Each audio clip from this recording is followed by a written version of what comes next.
Assalamualaikum warahmatullahi wabarakatuh. Bismillah, alhamdulillah, wassalatu ala rasulillah, wala hawla wala quwata illa billah. Hadirin yang dirahmati Allah Subhanahu wa ta'ala, sekalipun ada ulama yang membatasi makna atau arti silaturahim, tetapi nas, ayat Quran, hadis, bahkan sebagian besar ulama, silaturahim tidak dimaknai sempit hanya kepada karib kerabat saja, atau hanya kepada yang satu nasab, ikatan sampai keponakan saja, atau ada perkawinan, atau kepada mahram, ya, yang tidak boleh menikah. Itu pendapat sebagian ulama bahwa makna silaturahim itu hanya untuk itu saja, ya, karib kerabat, satu nasab. Yang lebih banyak justru ulama berpendapat silaturahim itu memberikan peluang kepada seluruh kaum muslimin dan mukminin untuk senantiasa menjadikan silaturahim itu sebagai sarana ibadah, ya, tidak terbatas. Selama itu digunakan untuk atau dalam rangka ketaatan kepada Allah Subhanahu wa ta'ala, maka setiap pertemuan dua orang atau lebih, maka itu dimaknai silaturahim, ya. Shalla syai'u bi syai', kata orang Arab begitu. Sila, ya. Memang dari sisi bahasa sila itu pertemukan, shalla syai'u bi syai', mempertemukan dua sesuatu itu. Ar-rahim memang maknanya rahim, ya, betul dari sisi bahasa. Tapi dari sisi istilah, ya, makna sebenarnya, maka pertemuan itu diberikan kelonggaran kepada setiap orang untuk mengadakan pertemuan dalam rangka ketaatan pada Allah Subhanahu wa ta'ala. Itu maknanya silaturahim.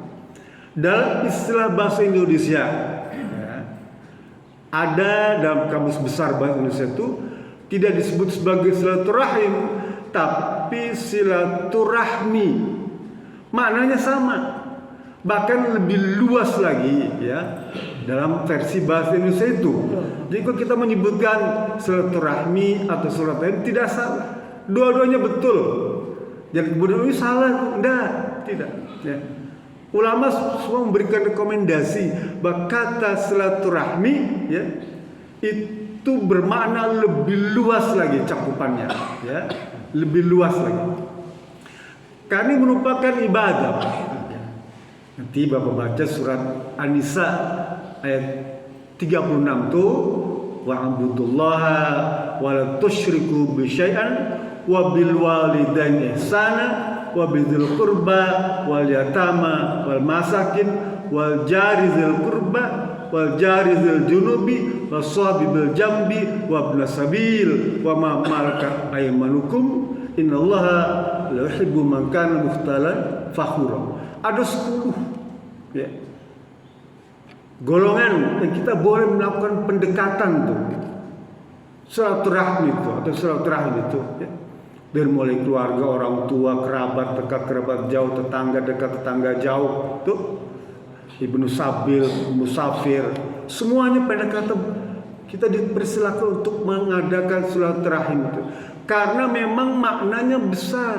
Hikmah yang Allah berikan kepada orang-orang yang bisa bersilaturahim, apakah itu dekat atau jauh, ya, maka Allah akan berikan berbagai kebaikan.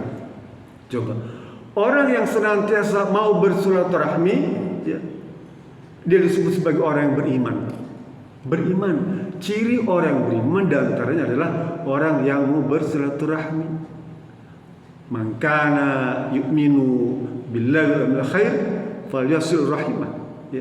Siapa saja yang pengen disebut sebagai orang yang beriman kepada Allah dan pada hari akhir, maka hendaklah dia selalu bersilaturahim atau bersilaturahmi. Ciri orang beriman. Allah janjikan surga. Coba tuh. Bahkan diberikan hisab yang ringan kepada orang yang silaturahim.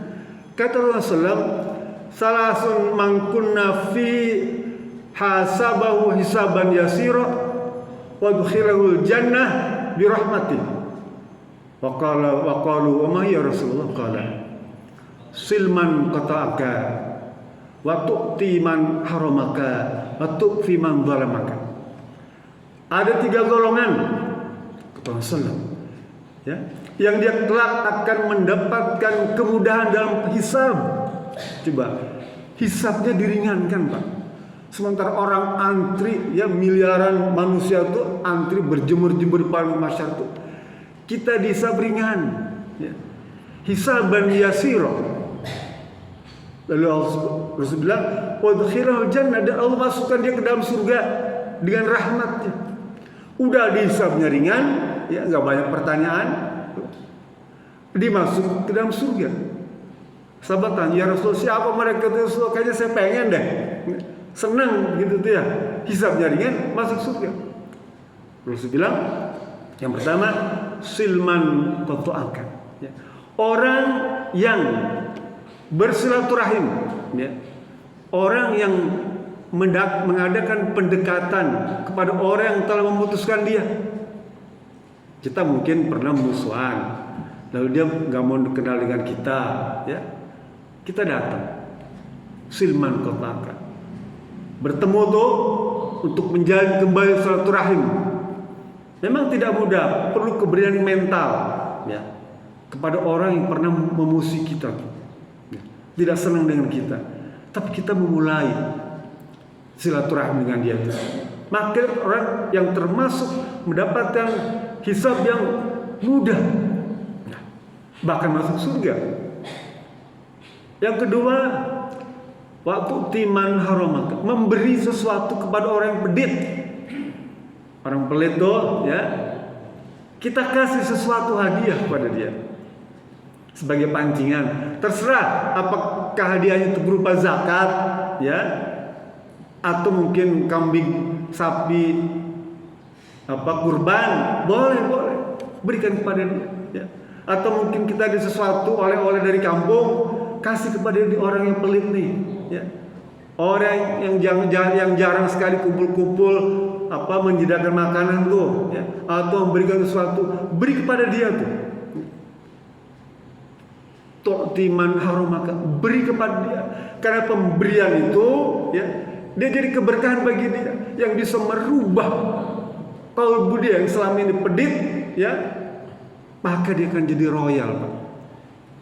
Karena pemberian kita tuh, sebab mungkin kita bawa kolontong dari kampung, kolontong tahu ya, kolontong tuh kayak semacam opak gitu, kasih kepada dia 1 bungkus, seperempat kilo oleh-oleh dari kampung nih, dari Tasik, kasih kolontong, kasih opak, kasih rangginang, itu bisa menyentuh dia, Pak, ya. Orang yang selama ini tidak pernah gaul, ya, tidak pernah memberikan sesuatu kepada tangga, kasih pada dia. Jangan pikirkan ngasih durian mahal, ya, jangan mahal-mahal, kasih yang ringan. Mau dari 5.000 bareng beli kolontong, kasih ke dia. Beli dorok-dok 10.000, kasih ke dia. Ada sentuhan kolbu, ya, sehingga dia terketuk hatinya, berbarengan Allah berikan dia rahmat. Oh, kalau gitu saya akan balas, membalas dia pemberian itu. Mulai itu, dan akan seterusnya menjadi orang yang senantiasa peduli, ya. Yang ketiga, tu'fi man zalamaka, memaafkan orang yang pernah menyakiti kita. Ya. Ini adalah akhlak yang mulia. Hampir seluruh ulama, para sahabat menyatakan memaafkan kepada orang menyakiti kita itu akhlak yang baik dan akhlak yang bisa mendatangkan kebahagiaan hidup di dunia dan di akhirat. Ya. Memang dia perlu mental, Pak. Memaafkan itu tidak mudah, Pak. Tidak mudah, berat sekali. Tapi Allah memberikan isyarat di dalam surat Al-A'raf ayat 190. Ya. Allah berfirman, "Wa khudhil afwa wa'mur bil 'urf wa'rid 'anil jahilin." Hendaklah kalian menjadi orang yang pemaaf. Ya. Maafkan. Kita menerima kekurangan teman-teman kita itu, uzur-uzur mereka, keterbatasan mereka. Kita harus bisa menerima itu, Pak. Sama seperti halnya kita juga punya kekurangan, punya keterbatasan yang mereka bisa terima. Maka kita memaafkan itu, Pak. Maafkan kekurangan mereka itu. Jangan kemudian kita juga memaksakan diri mereka harus ikut seperti kita, tidak. Kitalah yang ikut serta seperti mereka selama ada dalam nilai-nilai Islam. Ya. Jadi uruf, namanya uruf itu kebiasaan di masyarakat, Pak. Uruf itu kalau bisa kita mungkin sebutnya apa? Kearifan lokal. Ini penting, Pak.